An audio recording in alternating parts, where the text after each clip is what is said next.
ఇతర అధికారులు ఈ కార్యక్రమంలో పాల్గొని అత్యంత ప్రతిష్టాత్మకంగా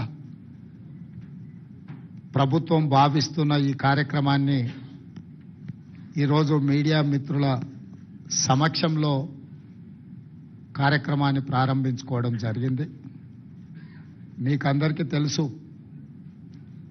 కాంగ్రెస్ పార్టీ ఇచ్చిన మాట నిలబెట్టుకోవడానికి పూర్తి స్థాయిలో అత్యంత ప్రతిష్టాత్మకంగా భావించి అమలు చేయాలన్న ఆలోచనతోటి ఈ గొప్ప కార్యక్రమాన్ని తీసుకోవడం జరిగింది.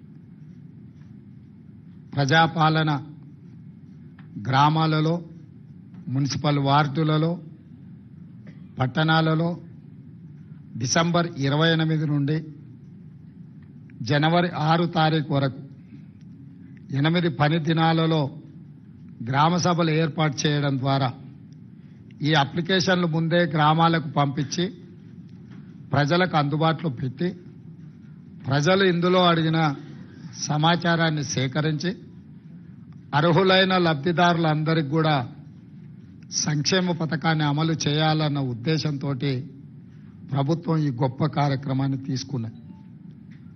నిస్సహాయులకు సహాయం అందించడమే మా ప్రభుత్వం యొక్క లక్షణం, మా ప్రభుత్వం యొక్క లక్ష్యం. ఈరోజు ఎవరైతే తండాలలో, గూడాలలో, మారుమూల పల్లెల్లో ఉన్న అత్యంత నిరుపేదలకు కూడా ఈ పథకాన్ని అందించాలన్న లక్ష్యంతో ఈరోజు ఈ గ్రామ సభలను ఏర్పాటు చేయడం జరిగింది. ఎందుకంటే ఏ నిజమైన లబ్ధిదారుణ్ణి ఎంపిక చేయాలన్నా వాళ్ళు సచివాలయానికి రావడమో లేదా మేము ప్రజాభవన్లో ఏర్పాటు చేసిన ప్రజావాణి కార్యక్రమంలో వాళ్ళు వచ్చి వినతి పత్రాలు ఇవ్వడమో పేద ప్రజలకు అది అత్యంత భారమైన పని.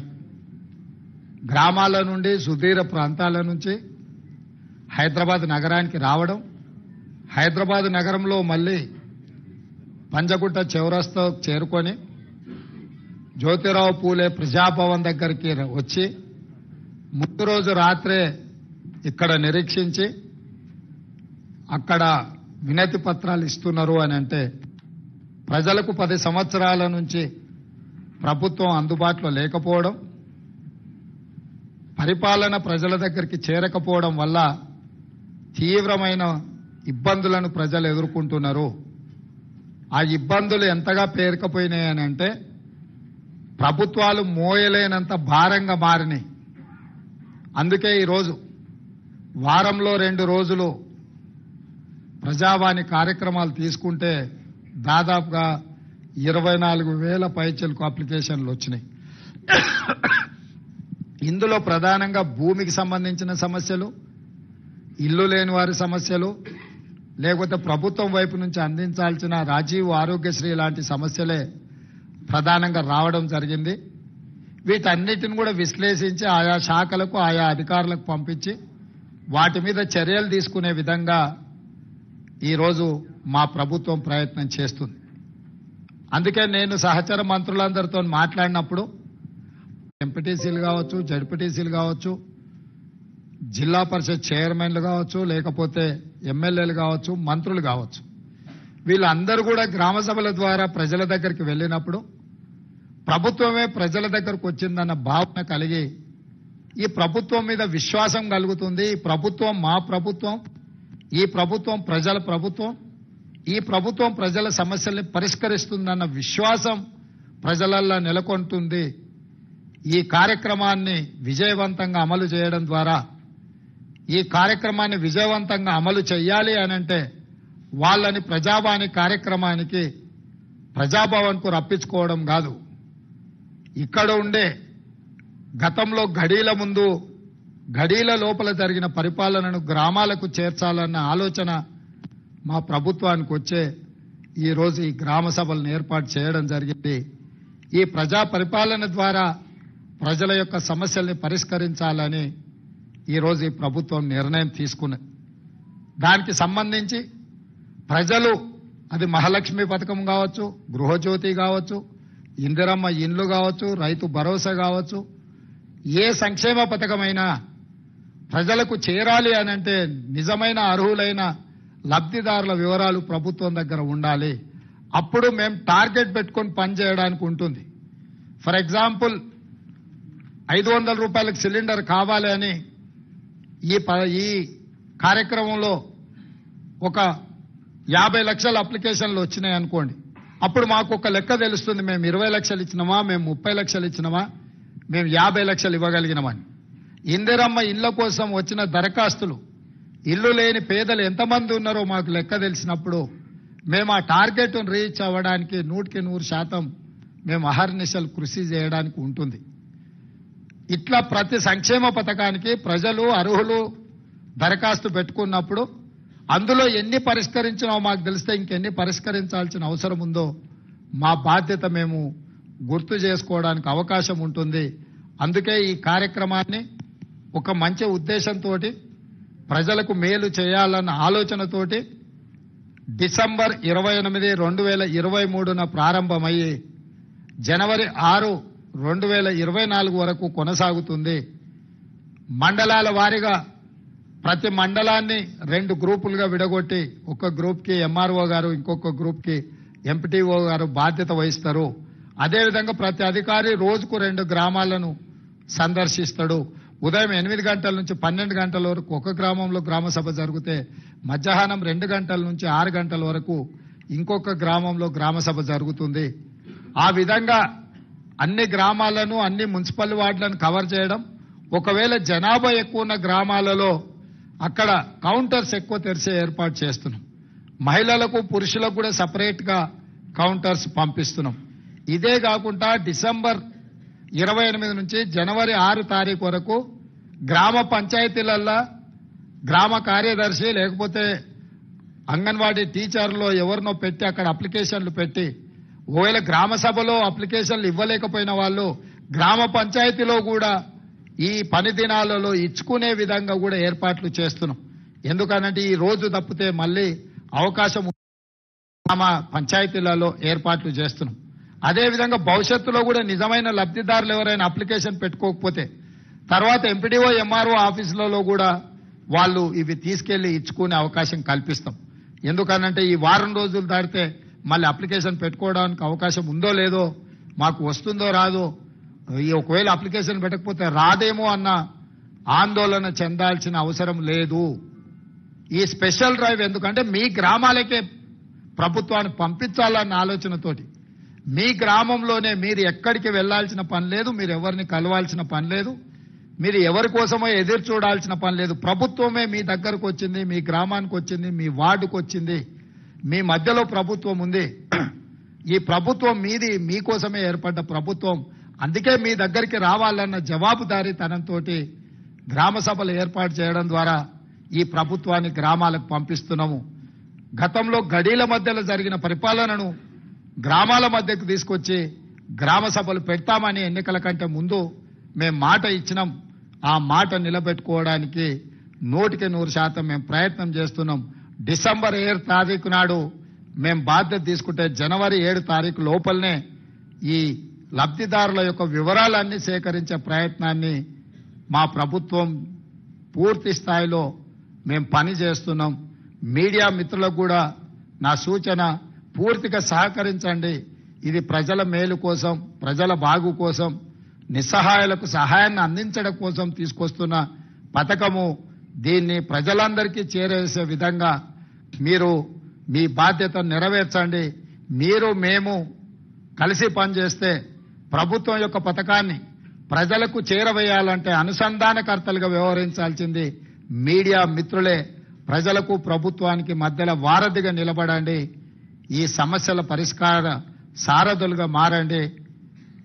ఈరోజు ఇక్కడ ఈ సచివాలయంలో లోపలికొచ్చి పత్రికా సమావేశాన్ని పెట్టుకోగలుగుతాం. మీరు మంత్రులతోని, ముఖ్యమంత్రులతోని కూర్చోగలుగుతారని మీరైతే భావించినరో లేదో గాని ప్రజాప్రతినిధులుగా మేమే ఈ లోపలికి రాలేక పోలీసులు అడ్డుకుంటే అట్నుంచి అటే వెళ్ళిపోయినాం. మరి మీకు ఆ మార్పు కనిపిస్తుందో లేదో నాకు తెలియదు. ఖచ్చితంగా ఆ మార్పును మీరు చూస్తున్నారు. భవిష్యత్తులో ఇక్కడ ఇదే హాల్లో పూర్తి స్థాయిలో మా మంత్రివర్గ సహచరులు ఉప ముఖ్యమంత్రి గారు మేము కానీ ప్రభుత్వం వైపు నుంచి అధికారిక కార్యక్రమాలు ఏమైనా చేపట్టినప్పుడు ఇక్కడనే పత్రికా సమావేశాన్ని ఏర్పాటు చేయడానికి ఒక మీడియా కాన్ఫరెన్స్ హాల్ కూడా క్రియేట్ చేయమని చెప్పి మా చీఫ్ సెక్రటరీ గారికి మేము ఆదేశాలు ఇవ్వడం జరిగింది. తొందరలోనే ఇక్కడ మీడియా మందిరం ఉంటుంది. మేము స్వేచ్ఛనిస్తాము. మీరు దాన్ని దుర్వినియోగం చేయకుండా అందరూ సహకరించాల్సిందిగా, ఈ కార్యక్రమాన్ని ప్రజల దగ్గరికి తీసుకెళ్లాల్సిందిగా. మాకు తెలుసు ఢిల్లీలో కూడా నిన్న మీడియా మిత్రులు కలిసి వినతి పత్రం ఇచ్చారు. మీ సమస్యలు కూడా చాలా ఉన్నాయి, చాలా కాలం నుంచి పేరుకపోయినాయి. తొందరలోనే వాటన్నిటి మీద కూడా దృష్టి పెడతాము. ఎవరూ ఆందోళన చెందాల్సిన పని లేదు. ఈ ప్రభుత్వం మీది, మీకోసం పనిచేస్తుంది, ప్రజల కోసం పనిచేస్తుంది. ప్రజలకు పనిచేసే విధంగా మీరు మాకు సహకరించాల్సిందిగా కోరుకుంటున్నాను. అదేవిధంగా నిన్నో మన్నో ప్రజావాణి కార్యక్రమానికి కాడబిడ్డ వచ్చింది. అక్కడ విజయవంతం అవ్వడం మొదలుపెట్టింది. భవిష్యత్తులో కూడా ఈ కార్యక్రమాన్ని ముందుకు తీసుకెళ్తాం. ప్రారంభంలో చిన్న చిన్న అంశాలు ఏమన్నా ఉన్నా మీడియా మిత్రులందరూ కూడా ఇది మీ బాధ్యతగా భావించి దాన్ని బాగా ముందుకు తీసుకెళ్లడానికి సహకరించాల్సిందిగా కోరుకుంటూ, ఇంకా 99,999 కోట్ల రూపాయలు కేటీఆర్ దగ్గర ఉన్నాయి. 1,00,000 కోట్ల సంపాదనలో 1,00,000 పోయినా మిగతాది ఉంది కాబట్టి మిగతాయి కూడా పంచాల్సిన పరిస్థితి, పంచిపించాల్సిన గత్యంతరం లేని పరిస్థితి వాళ్లకు కల్పిస్తాం. తప్పకుండా పంచక తప్పదు.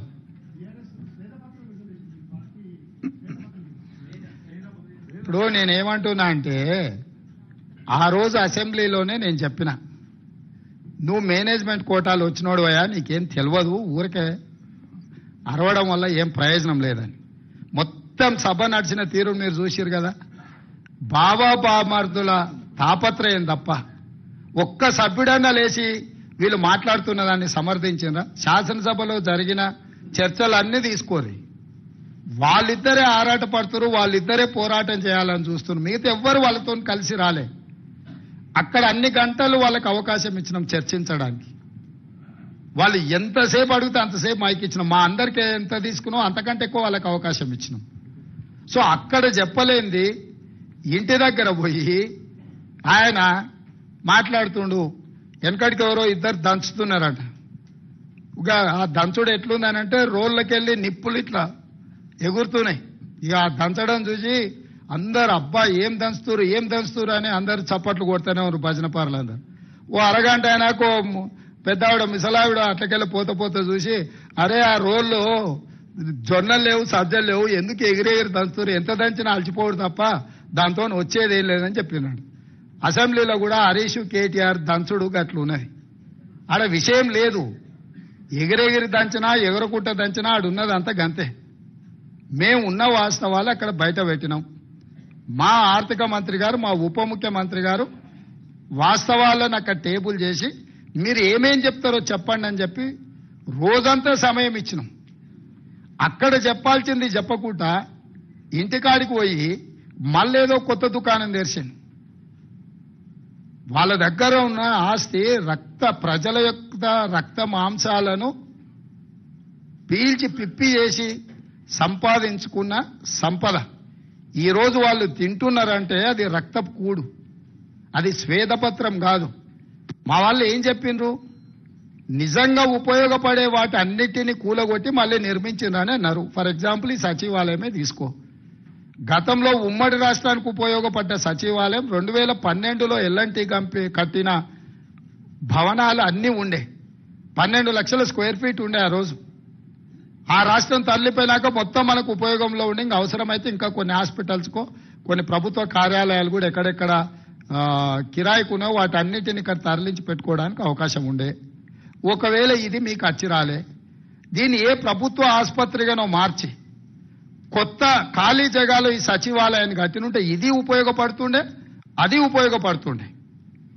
ఇక్కడ అన్ని రకాల వసతులతో ఉన్న భవనాలను కూలగొట్టి కొత్తటి కట్టి ఆస్తి సృష్టించినమంటారు. అక్కడ కూడా ఉన్న భవనాలన్నీ కూలగొట్టి కట్టిండ్రు. ఎక్కడైనా ఉన్నదాన్ని కూలగొట్టి కొత్తది కడుతుందంటే ఉద్దేశం ఏందో మనం అర్థం చేసుకోవాలి. అంతెందుకు నేను కొత్త బండ్లు కొనను ఖర్చు పెట్టానని చెప్పిన. మీకు తెలవాల్సింది ఏంటంటే 22 ల్యాండ్ క్రూజర్లు కొని కొత్తవి దాచిపెట్టారు. నేను సీఎం అయినాక 10 రోజుల వరకు నాకే తెలియదు. నేను పాత బండ్లు ఏదో అడ్జస్ట్ చేసి అన్ని రిపేర్లు చేయండి చూసి ఇచ్చేయండి అని నేను చెప్తుంటే చిన్న ఒక అధికారి వచ్చి షోలో చెప్తున్నాడు, సార్ పోయినసారి 22 ల్యాండ్ క్రూజర్లు కొన్నాడు, అన్ని విజయవాడలో దాచిపెట్టినాం సార్, కొత్త ప్రభుత్వం ప్రమాణ స్వీకారం చేయగానే అన్ని తెద్దాం అనుకున్నాం. ఆయన నెత్తి మీద దరిద్రం ఉండి ఆయన ఇంటికి పోయింది సార్ 22 కొత్త ల్యాండ్ క్రూజర్లుని.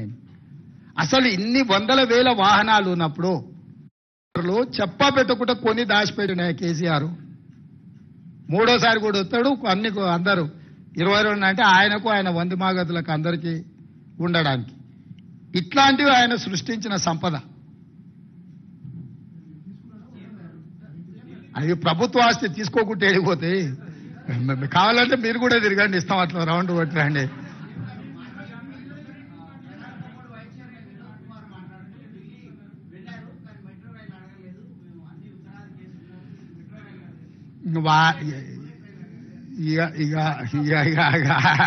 ఆయన ఒకసారి పోయి అద్దంలో మొహం చూసుకొని వచ్చి మళ్ళీ ఇట్లాంటి మాటలు మాట్లాడడం. సైనిక్ స్కూల్ ఇచ్చిన దాన్ని వరంగల్లో పెట్టిన దాన్ని అర్ధాంతరంగా ఆగిపోయింది. ఎందుకు ఆగిపోయిందని వాళ్ళ ముఖ్యమంత్రిని అడగలేదు. ఆ సైనిక్ స్కూల్ మాకు ఇవ్వండి, ఆంధ్రప్రదేశ్లో కోరుకొండ సైనిక్ స్కూల్, చిత్తూరులో ఇంకో సైనిక్ స్కూల్ ఉంది, మా పిల్లలు చదువుకోవాలి అని చెప్పి ఆ వినోద్ కుమారే లెటర్ పెట్టి వచ్చిన దాన్ని అర్ధాంతరంగా ఆగిపోయింది. ఇప్పుడు మనకు సైనిక్ స్కూల్ లేదు.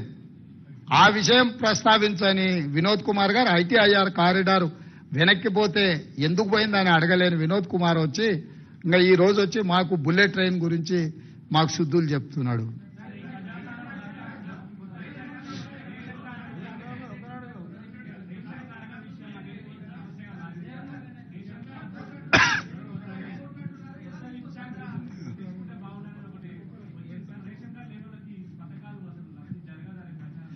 రేషన్ కార్డులు లేకుండా పథకము రావడం కష్టం, కానీ రేషన్ కార్డులు ఇస్తాం కదా. రేషన్ కార్డులు ఇవ్వకపోతే నువ్వు చెప్పేది సమస్య. ఈ అప్లికేషన్లు తీసుకుంటాం, ఇందులో రేషన్ కార్డులు లేనోళ్ళు ఎవరైనా కాగితాలు దరఖాస్తులు ఇచ్చినా తీసుకుంటాం.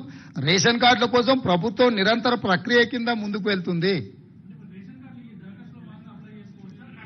ఇప్పుడు ఈ ప్రిస్క్రైబ్డ్ అప్లికేషన్లో ఏం రాయాలనో అది ఉన్నది. అదనంగా నువ్వేం అప్లికేషన్ ఇచ్చినా అది తీసుకుంటాము.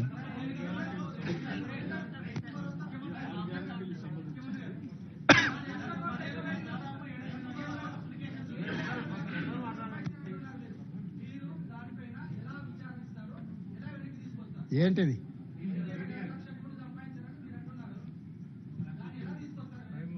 వస్తుంది అన్ని ఒకటే రోజు చెప్తా వెంకటరాజు గారు. నువ్వు మళ్ళీ ప్రెస్ మీట్ కూడా రావు.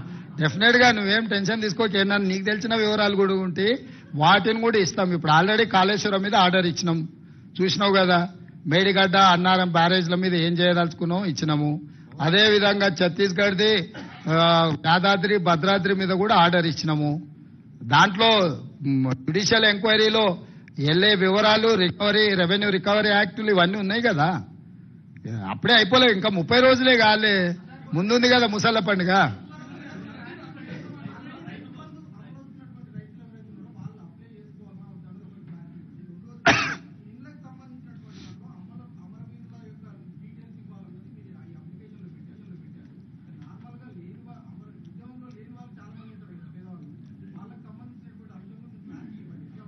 ఇప్పుడు అందులో ఇచ్చిన క్లారిటీ చదువుకొని అవి దాని తర్వాత ఏమన్నా సమస్యలు వస్తే డెఫినెట్ గా వాటి అన్నిటిని కూడా పరిష్కరించే బాధ్యత చేస్తాం. ఇప్పుడు అదే చెప్తున్నాం, 30 రోజులే కాలేదు. ఈ రోజు ఏమేమి అడుగుతున్నో ఆ వివరాలు ఇవ్వండి. అవి కాకుండా మిగతా సమస్యలు వాళ్ళు విజ్ఞాపన పత్రాలు ఇచ్చుకోవడానికి సపరేట్ కౌంటర్ పెట్టినాం అక్కడ. ఆ కౌంటర్లో మీరు ఏమిచ్చినా తీసుకుంటే, ఇప్పుడు ప్రజావాణిలో ఎట్లయితే తీసుకుంటున్నామో గ్రామ సభలలో రేషన్ కార్డు లేని వాళ్ళు కావచ్చు, ఇతరత్ర సమస్యలు ఉన్న వాళ్ళు కావచ్చు, లేకపోతే వాళ్ళ భూమి విషయంలో వారసత్వంగా ఒకవేళ బదిలీ కాని సమస్యలు ఉండొచ్చు. ఏం సమస్యలు ఇచ్చినా కూడా అక్కడ దరఖాస్తు తీసుకుంటాము. ఇప్పుడు నీకేం సమస్య ఉన్నదో నేను కొన్నిసార్లు నువ్వు రాసిస్తే ఆ సమస్యను సంబంధిత అధికారులు విచారణ చేస్తారు, వాటి ద్వారా పరిష్కారం చూపిస్తాం.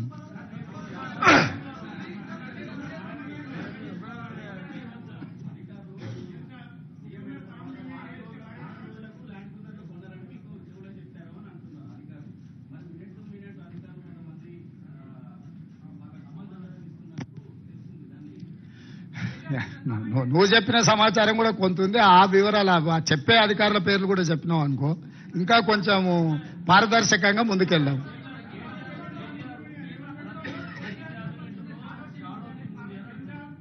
మంచిదే కదా, షాడో టీం ఎందుకు? నిన్నటి వరకు మీరే మంత్రులు కదా, నిన్నటి వరకు మీరు మంత్రులు చేసిన వాళ్ళు మీ దగ్గరనే ఉన్నారు కదా, ఓడినా గెలిచినా.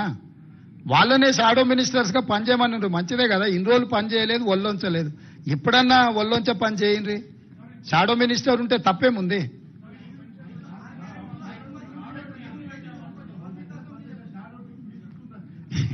నేనేమంటున్నానంటే అధికారం విడ్రాయల్ సిమ్టమ్స్ అనేది తెలుసు కదా. అంటే మా కొడంగల్ ప్రాంతంలో లేకపోతే నారాయణపేట ప్రాంతంలో కొన్ని ప్రాంతాలలో కల్తీ కళ్ళు ప్రభావం కొంచెం ఎక్కువ ఉంటుంది. మత్తు కళ్ళు అంటారు కదా, మందుకళ్ళు తాగినోడు సడన్ గా మందుకళ్ళు దొరకకపోతే ఆ పిచ్చి పిచ్చి చేష్టల్ని తట్టుకోవడానికి కుటుంబ సభ్యులే మంచాన్ని కట్టేస్తారు తాళ్ళు పెట్టి. అధికారం పోయిన విడ్రాయల్ సిమ్టమ్స్ తోని కేటీఆర్ అట్లా మాట్లాడుతుండు. కొంతకాలం అతన్ని తాళ్ళు పెట్టి మంచాన్ని కట్టాల్సిన పరిస్థితి ఉంటది. ఈ అన్నిటిని మేమేం తప్ప అర్థం చేసుకోము. ఎందుకంటే అధికారం కోల్పోయిన బాధలోనో భయంలోనో రకరకాలుగా మాట్లాడుతుంటారు. షాడో టీం ఎందుకు? అసెంబ్లీలో నీకే మైక్ ఇచ్చి నువ్వే సూచన చేయి, నువ్వే సలహా చేయి, మేము తీసుకున్న నిర్ణయాలను విశ్లేషణ చేయమని బాహటంగా అసెంబ్లీలోనే అవకాశం ఇస్తుంటే మళ్ళీ ఇంక వెనకంగా షాడో టీం పెట్టేదేముంది? వస్తుంది, స్టార్ట్ అయింది కదా, ఇంకా అది ఇప్పుడే మొదలైంది కదా. అవి కాలేజీలలో చేయాల్సింది, గ్రామాలలో కాదు. కాలేజీలు మళ్ళీ నెక్స్ట్ అకాడమిక్ ఇయర్ స్టార్ట్ అయింది కదా, ఆ కాలేజీలలోనే కౌంటర్స్ ఓపెన్ చేసి డైరెక్ట్ అక్కడనే తీసుకుంటాం.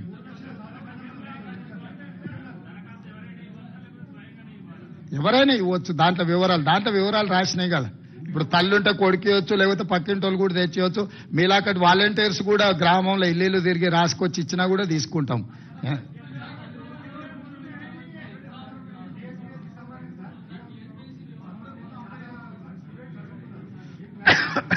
టీఎస్పీఎస్సీ విషయంలో మేము కూడా మీ దృష్టికి తీసుకురావాల్సిన అవసరం ఉంది. నిరుద్యోగ యువకులకు చెప్పాల్సిన అవసరం ఉంది. పరీక్షలు నిర్వహించడం కానీ, పరీక్షా ఫలితాలను ప్రకటించడం కానీ, ఉద్యోగ నియామక పత్రాలు ఇవ్వాలంటే తెలంగాణ పబ్లిక్ సర్వీస్ కమిషన్ కు చైర్మన్ ఉండాలి.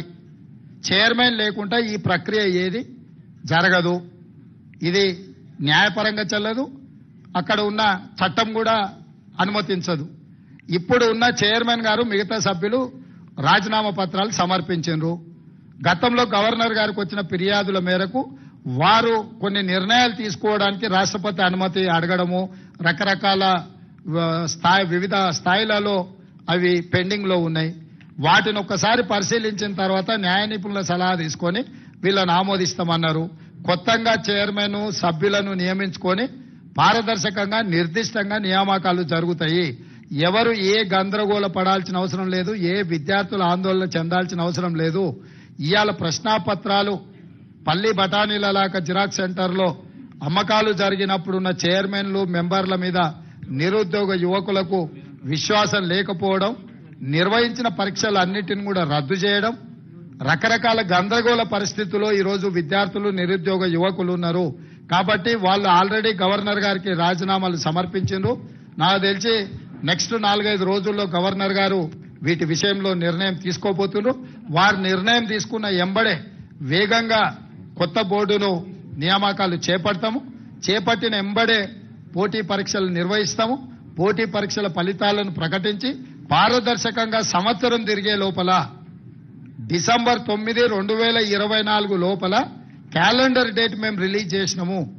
ఖచ్చితంగా సంవత్సరం తిరిగే లోపల 2 లక్షల ప్రభుత్వ ఉద్యోగ ఖాళీలను భర్తీ చేస్తాము. పారదర్శకంగా చేయడానికి అవసరమైన నిర్ణయాలు, సాంకేతిక పరమైన న్యాయపరమైన అంశాలను పూర్తిగా విశ్లేషించుకొని ముందుకెళ్తుంది ప్రభుత్వం. రేవంత్ సాబ్ సీఎం గారు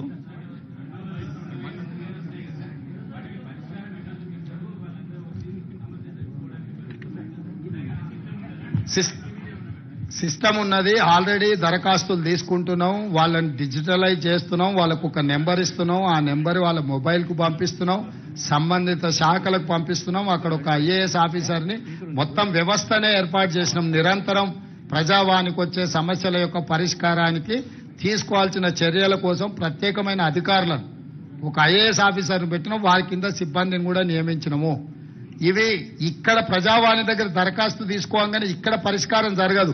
ఊర్లో ఎంఆర్ఓ ఆఫీస్తోని పని ఉందనుకో, ఇప్పుడు అది ఆ ఎంఆర్ఓ ఆఫీస్ కు ఫార్వర్డ్ చేయాల్సిందే కదా. లేకపోతే ఏదో హాస్పిటల్లో వైద్యానికి సంబంధించి ఇమ్మీడియట్ గా సంబంధిత అధికారులకు పంపించాల్సిందే. క్రోడీకరించి సంబంధిత అధికారులకు పంపించి ఆ వినతి వాళ్ళ యొక్క విజ్ఞాపన పత్రం ఎక్కడుందో దాన్ని కనుక్కోవడానికి కూడా దానికి ఒక విధానాన్ని ఏర్పాటు చేసినాం.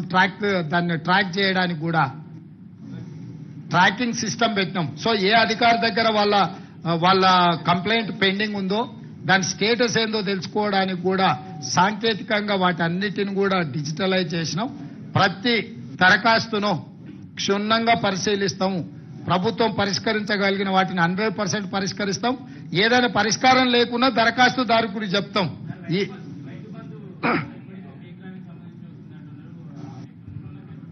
అయ్యా, పోయిన సంవత్సరం గాని గత సంవత్సరం గాని డిసెంబర్ 28కి మొదలయ్యి మార్చి వరకు పేమెంట్లు వేసిండ్రు.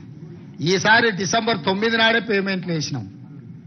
మీరు గతంలో చూడండి, ప్రతి సంవత్సరము ఎప్పుడు రైతు బంధు పథకం ఖాతాలో పడ్డది, ఎప్పటి వరకు ఇచ్చుకుంటూ వచ్చిండ్రు. చాలా విచిత్రంగా అప్పుడే అది ఇయ్యలేదు, అప్పుడే ఇది ఇయ్యలేదు. బాబామర్దులు ఇద్దరు తోకదగిన బల్లులాక వాళ్ళ దుంకులాట ఏందో నాకు అర్థం కాలే. పోయిన సంవత్సరం కూడా డిసెంబర్ 20 నాడు మొదలు పెట్టారు. మార్చి 31 వరకు రైతు బంధు పథకం ఖాతాల పైసలు వేసుకుంటూనే పోయినరు. అన్ని ఖాళీ చేసిపోయినరు నాయన, మొత్తం ఏంది లేదు. వచ్చి చూస్తే ఖాళీ గిన్నెలే కనిపిస్తున్నాయి. మేము లంక బిందెలు అనుకొని వస్తే ఖాళీ కుండలు కనిపిస్తున్నాయాడా. ఇక దాన్ని అంతా సర్దిద్దాలే సంసారం ఇప్పుడు. సీఎం సార్ బోలో. CM sir,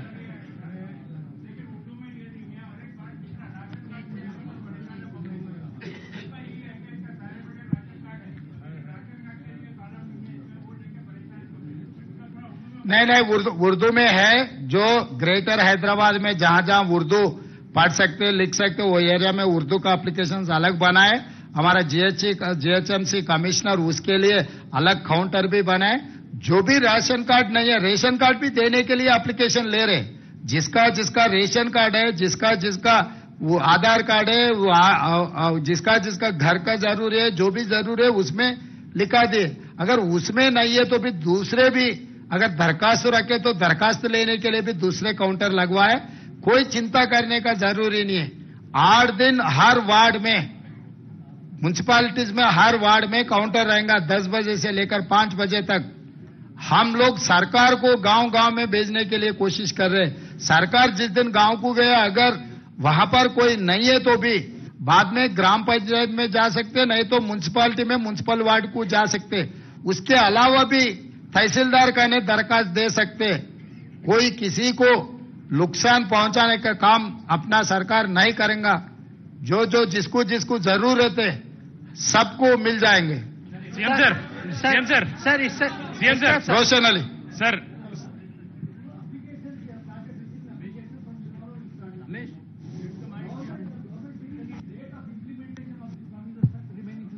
once I get all this information, I will start. You need not to worry. I have a 100 days period.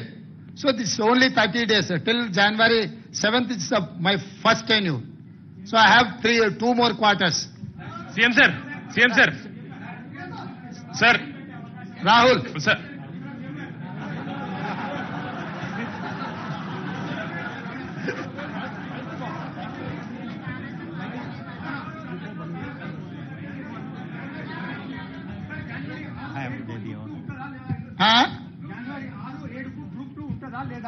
దాని మీద ఇంకా సమీక్షించి నిర్ణయం తీసుకుంటాం. డెఫినెట్ గా రాహుల్ చెప్పింది మా దృష్టికి వచ్చింది. డెఫినెట్ గా మా అధికారులతో మాట్లాడి నిర్ణయం తీసుకుంటాం.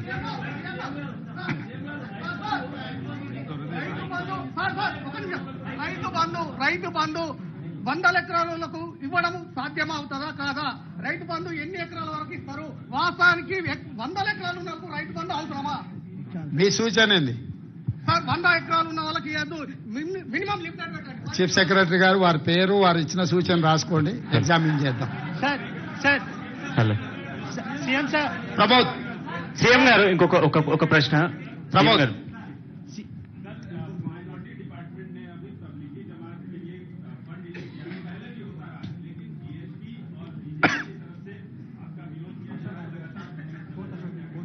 भाई ये पहली बार किए सो नहीं है, ये आखिरी बार भी नहीं है।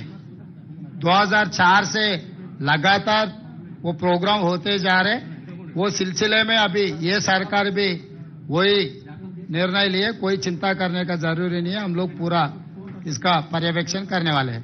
సీఎం గారు Uma please, Uma NDTV. My question is also related to the Raitu Bandhu thing. Are you thinking of a ceiling on Raitu Bandhu? This Raitu Bharosa is only for tenant farmers or landed farmers also. Once again, need to apply so that you can review all the applications and know whether bigger land holdings will also be getting the same Raitu Bandhu as it continued till now. What is your out of your expense? What is your suggestion? Suggestion is that there should be a ceiling. It's not for me to suggest, it's for your government to decide. Yeah, you are part of the government. I am welcoming you to share your views in this government. Okay, I certainly believe that there should be a ceiling on Raitu Bandhu on the land ownership because that's something that is draining your exchequer. Usually you will be able to implement many more of your promises to the poor if you go with Raitu. As of now, there is no ceiling. Definitely, we will discuss in the floor of assembly next budget session. Then we will take a call with building consensus with all opposition parties. Then we will take a final call. Sir ఇస్ तरफ sir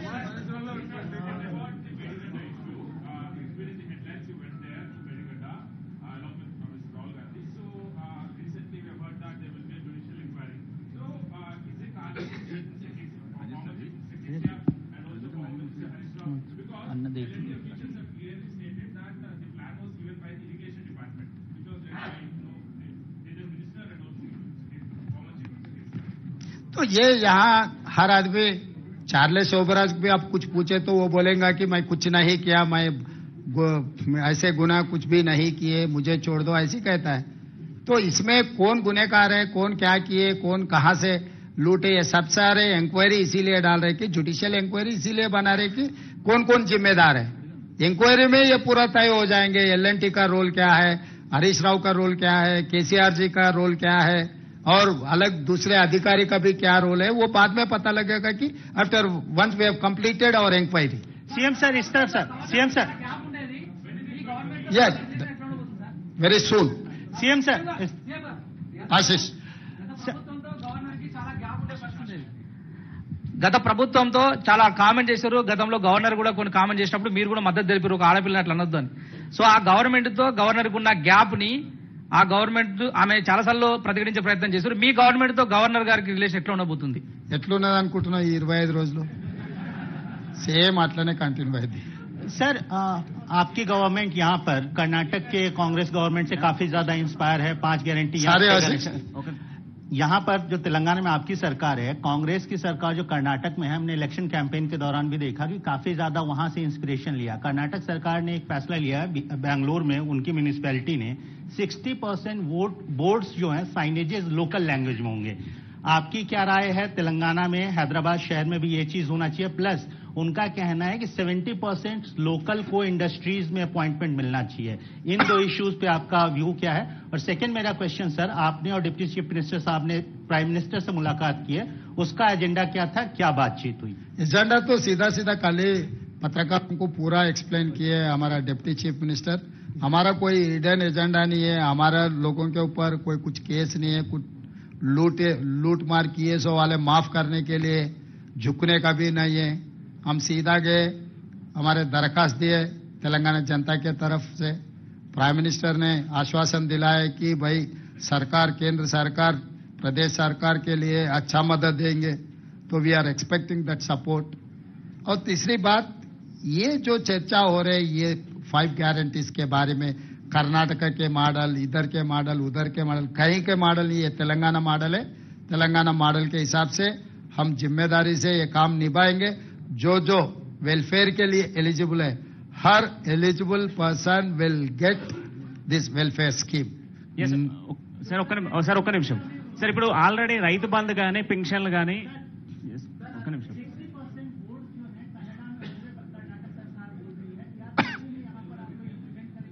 अरे भाई हमेशा यहाँ पर 90% तेलुगु में board है.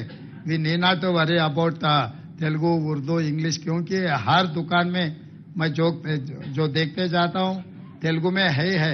अगर कहीं भी कुछ ऐसा प्रॉब्लम है तो हम रेक्टिफाई कर देंगे. उसमें कोई चर्चा Yes. करने का कोई इतना जरूरी नहीं है. సార్ ఇప్పుడు రైతు బంధు కానీ పెన్షన్లు కానీ ఆల్రెడీ ఉన్న లబ్ధిదారులు ఉన్నారు, వాళ్ళు మళ్ళీ రీఅప్లై చేసుకోవాలా? సార్ 1 సెకండ్ సీఎం గారు, ఏంటి?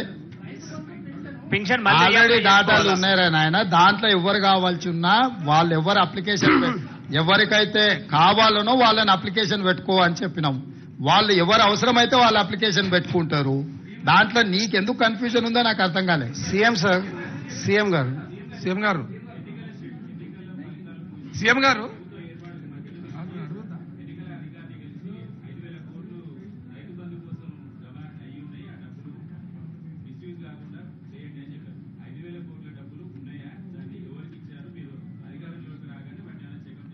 వాటన్నిటిని పర్యవేక్షణ ఇస్తూనే ఉన్నాం. ఇప్పుడు ఏమీ లేదు అక్కడ. సార్ గారు అంతా ఊడ్చిపెట్టిపోయినరు.